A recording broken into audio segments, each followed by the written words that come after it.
There's a story in Genesis. It's the last story in Genesis. It's called the Tower of Babel. It's a story, very short story, and it occurs after the story of Noah and the flood. The flood stories, by the way, are universally distributed except among desert dwellers who have no experience on which to hang the story. And Mircea Eliade, who wrote a great series of books called A History of Religious Ideas, documented the central narrative structure of flood stories.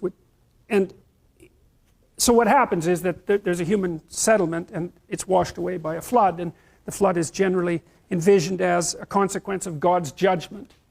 And so if you take the flood stories that are distributed worldwide and you boil them down to pull out their archetypal substructure, you find that there are fundamentally two reasons that a flood occurs.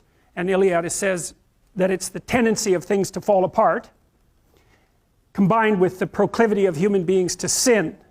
And so it means something. This means something. And so it means that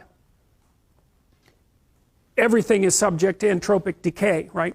Things fall apart of their own accord across time. That's why you have to always fix things. So if it's complicated, it has to be maintained. And so you can think about that in relationship to, say, New Orleans before the hurricane.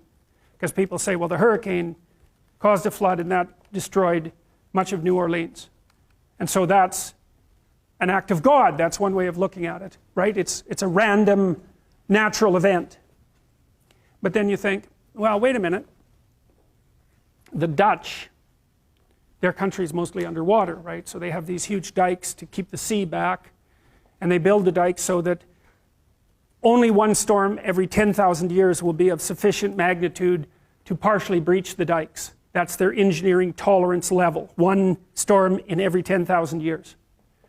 The U.S. Army Corps of Engineers knew that the dikes in New Orleans were built to withstand one storm every 100 years, the biggest storm every 100 years. And people knew that they weren't built to proper tolerance, and much of the money that was hypothetically supposed to be diverted or assigned to the rebuilding and maintenance of the dikes disappeared because of corruption in New Orleans, which is in one of the most corrupt states in the United States. And so you might say, well, why did the flood destroy New Orleans? And one answer is, well, it was a hurricane, and the other answer is, no, it was corrupt officials who weren't paying attention to what they were supposed to be paying attention to. And the flood came, and that's the meaning of the stories, because of the sins of men, so to speak, which is the capacity of people to turn a blind eye to their responsibilities when they know perfectly well that something needs to be done. And so if you don't do what needs to be done and something comes along to wipe you out, then it's perfectly reasonable to view that